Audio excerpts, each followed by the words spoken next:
Hello and welcome back for my Micro Mayhem channels. I am Nasreen, bringing you evidence-based insights from the world of the infection control and clinical diagnostic. So in this episode, we will start. I actually start monitor my colleagues, from my colleagues Marwa and Hanan, to study and take the certificate of CPIC.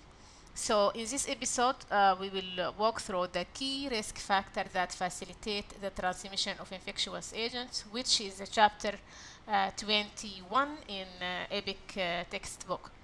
Based on authoritative guidelines from APIC, the Association for Professional in Infection Control and Epidemiology. So let's break the chain of infections. Firstly, the chain of infection follows a pathway. We call this the chain of infection, and here are its 6 critical links. The first one is infectious agent, microbe that cause disease based on virulence, effectivity, and pathogenicity. Secondly, reservoir. These include humans, animals, insects, food, and even water or soil. The second one is portal of exit, how the agent leaves the host by sneezing, maybe coughing, or body fluids. And also the fourth one, mode of transmission, direct contact, airborne, droplet. Each needs different precautions for sure. The fifth one is portal of entry, like catheters, surgical sites, inhalation, ingestion. And the last one, susceptible hosts, that someone with weakened defenses due to age or illness or medical intervention. If we interrupt any link in this chain, we can prevent transmission for sure. So also we will talk or go deeply in patient risk factors for healthcare acquired infections. Not all patients face the same risk factor that increase susceptibility. Include chronic disease like diabetes or cancer, immune suppression, pregnancy, poor nutrition, and residence type like traveling history and contact with animals, exposure to invasive devices, antibiotic, and ICU stays for a long time. Distribution of the body natural microbiome also. Even the number of exams a patient undergoes in the hospital, can raise the infection risk. This section 3, we will talk about medical and environmental risk. For sure, healthcare intervention come with their own hazards or hazardous. For example, intravascular catheters, mechanical ventilation, and urinary devices. Also the environmental risk like contaminated rooms or poor ventilation and inadequate disinfections. Non-compliance with protocols can double the infection risk.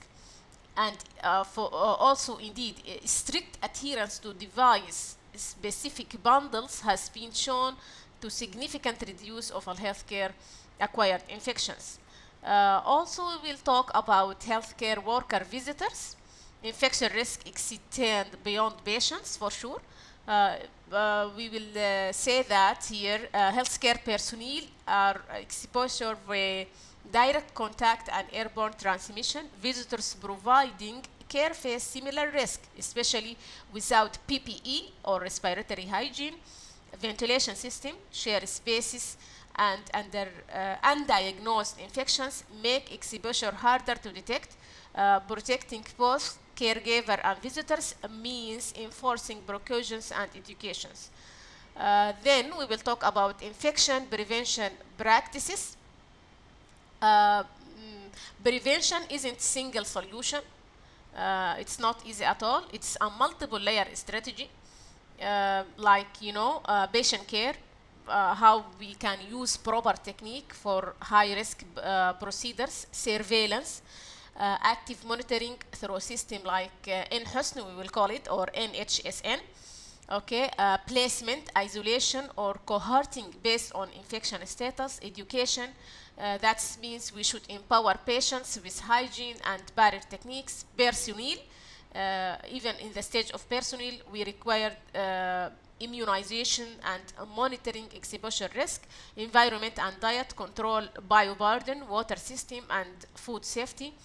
Visitors, we should clear signage, PPE, and restricted access when needed. This step must work together because when one fails, infection finds its way in. So, and I think a good example, COVID-19 for infection and prevention control, when our elder and adults and children and also people with obesity, cancer, and organ transplants or diabetes, they are a high risk at that time for COVID-19, September 2022. Thank you for listening, and we will see you again later in this YouTube channel or episode. Thank you.